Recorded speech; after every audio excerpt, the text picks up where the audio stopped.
Rajith sir വീണ്ടും വന്നിരിക്കുകയാണ്.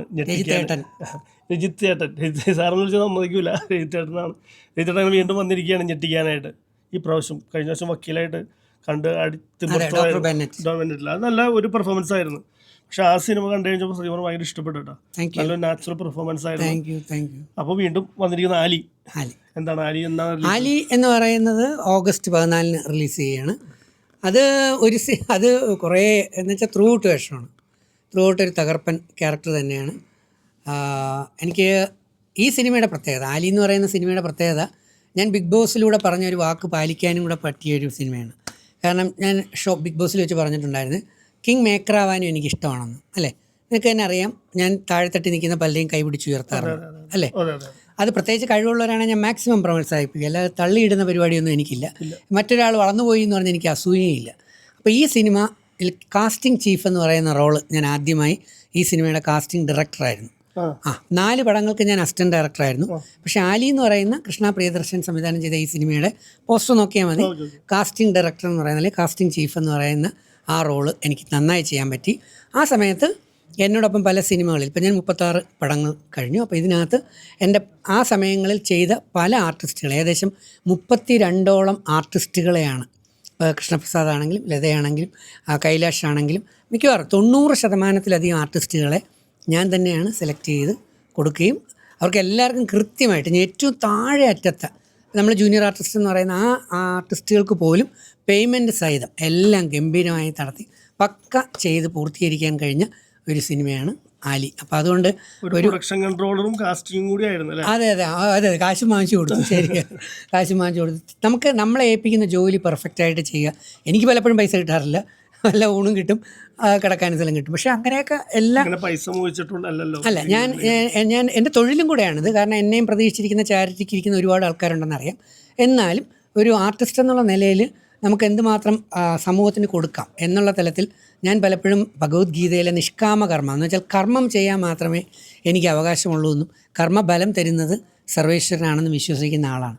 അപ്പോൾ എപ്പോഴും അത് വിശ്വസിച്ച് പോയാൽ നമുക്ക് കഞ്ഞി കുടിക്കാൻ പൈസ കിട്ടില്ല. പക്ഷേ എന്നാലും ഞാൻ മാക്സിമം അതിൽ തന്നെ വിശ്വസിച്ച് പോകുന്നുണ്ട്. എനിക്ക് സിനിമകൾ കിട്ടുന്നുണ്ട്. ഇപ്പോൾ ഒരു 10-36 പടങ്ങളായി, 10-25 റിലീസാവാൻ റെഡി ആവുന്നുണ്ട്. ഇനി കുറച്ചെണ്ണം ചെയ്യാനായിട്ട് ഇങ്ങനെ പറഞ്ഞുകൊണ്ടിരിക്കുന്നുണ്ട്. ഒരു കാരണം എന്താണെന്നറിയാമോ? ഇപ്പം ഞാൻ പേര് വിട്ടടാ, എന്താ ജോക്കറെ, നീ എന്നെ കാണുമ്പോൾ ഓടി വരുന്നത് എന്തുകൊണ്ടാണ്? ഞാൻ ചതിക്കില്ല, പറ്റിക്കില്ല, വഞ്ചിക്കില്ല, ദ്രോഹിക്കില്ല, വാങ്ങിച്ചാൽ തിരിച്ച് തരാതിരിക്കില്ല, അല്ലേ? എത്തിക്സ് ഉണ്ട്. ഞാൻ കൂടെ നിൽക്കുന്നവരെ പ്രൊട്ടക്റ്റ് ചെയ്യും. ആ ഒരു തലത്തിൽ എനിക്ക് അഭിമാനമുണ്ട്. മനസ്സിലായി? അപ്പോൾ ആ തലത്തിൽ നമുക്ക് വർക്കുകൾ കിട്ടുമ്പോൾ നമ്മൾ അതിന് വേണ്ടി മാക്സിമം ചെയ്യുകയും മാക്സിമം പേരെ പ്രോത്സാഹിപ്പിക്കാൻ, പ്രൊമോട്ട് ചെയ്യാനും. ഇപ്പം 1-2 വർക്ക് വന്നിട്ടുണ്ട്. അപ്പോൾ അതിനകത്തും ഇങ്ങനെ കാസ്റ്റിങ്ങും റെക്കമെൻഡ് ചെയ്യാനായിട്ട് ഇങ്ങനെ പറയാറുണ്ട്. അതുപോലെ തന്നെ സജഷൻസ്, അങ്ങനെ ചിലർ സ്ക്രിപ്റ്റ് വായിക്കാനായിട്ട് കൊണ്ടു തന്നിട്ട് കുറച്ച് മോഡിഫിക്കേഷൻ അല്ല എന്ത് സജഷൻ എന്ന് ചോദിക്കാറുണ്ട്. അപ്പം മൊത്തം ഞാനിപ്പം അധ്യാപക ജോലി കളഞ്ഞതോടുകൂടി എനിക്ക് പിന്നെ ജോലി സിനിമ മാത്രമേ ഉള്ളൂ. അതേ എനിക്ക് അറിയാവൂ. അപ്പോൾ ആർട്ടിസ്റ്റ് കം ബാക്കി അതിനകത്ത് വരുന്ന എല്ലാ പണിയും ചെയ്യും.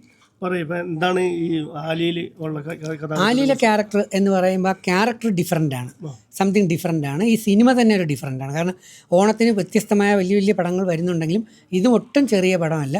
ഈ പേര് കേൾക്കുമ്പോൾ തന്നെ അറിയാം, ആലി. അപ്പോൾ ഇതൊരു ലവ് സ്റ്റോറിയാണ്, നല്ല പ്യുവർ ലവ്.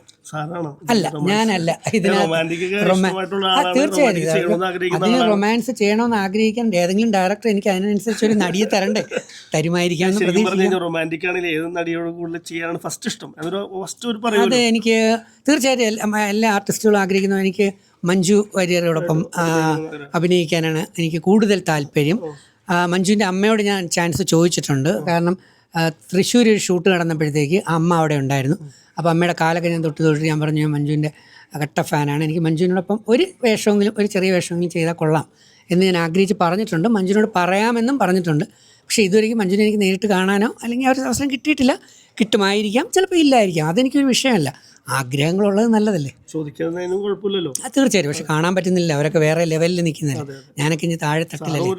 അല്ല, ഞാനൊരു താഴെത്തട്ടിരിക്കുന്ന ഒരു കോമണർ ടൈപ്പായിട്ടുള്ള കോമൺ മാൻ്റെ ഒരാളാണ്. അപ്പോൾ തീർച്ചയായിട്ടും എപ്പോഴെങ്കിലും പറ്റുമായിരിക്കാം, പറ്റിയില്ലെങ്കിൽ വേണ്ട.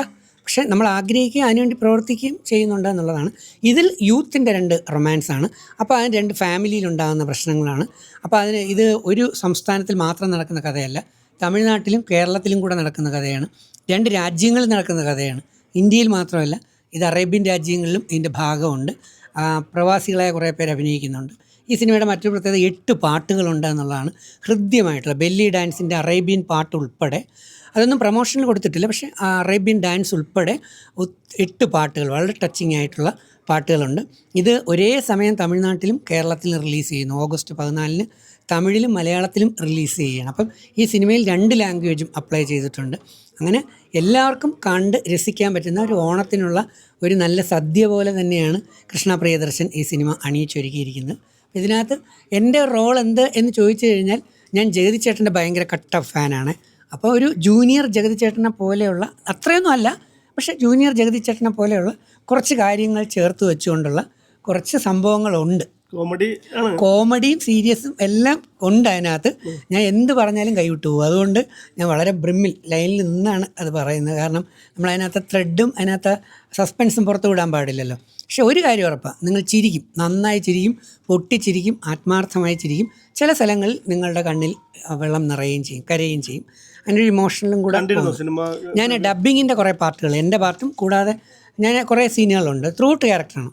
അപ്പോൾ ആ ഡബ്ബിങ്ങിൻ്റെയും മറ്റു കുറേ പേരുടെ കൂടെ ഇരുന്നപ്പോൾ കുറേ ഭാഗങ്ങൾ കാണാൻ പറ്റി. പക്ഷെ ഫുൾ സിനിമ കാണാൻ പറ്റിയിട്ടില്ല. അത് ഞാനും ആകാംക്ഷയോടെ കാത്തിരിക്കുകയാണ്. തിയേറ്ററിൽ ഓഗസ്റ്റ് 14 ഏത് പടത്തിനോടൊപ്പം പിടിച്ചിരിക്കാൻ പറ്റും. കാരണം അത്രയ്ക്ക് നല്ല മേക്കിംഗ് ആണ്, നല്ല സ്ക്രിപ്റ്റാണ്.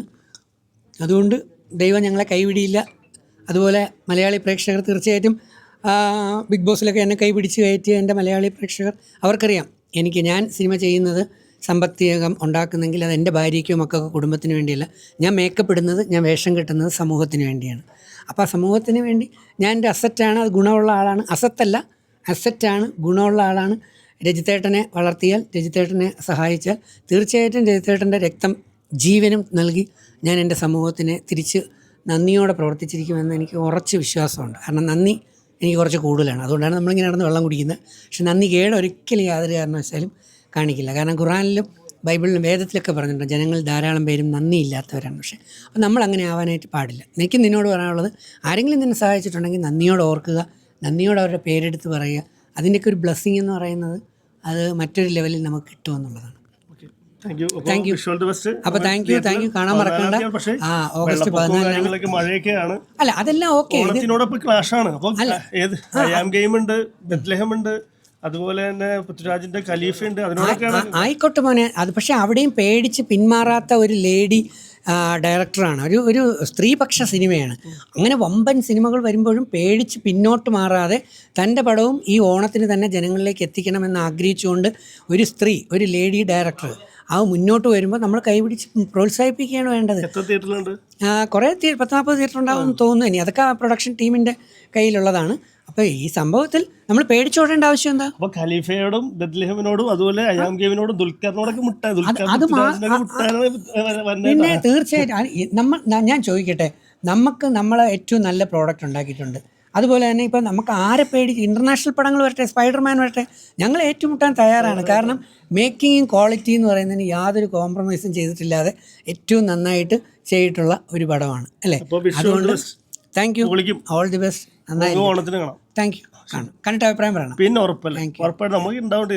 Thank you. ഓക്കെ, വളരെ സന്തോഷം.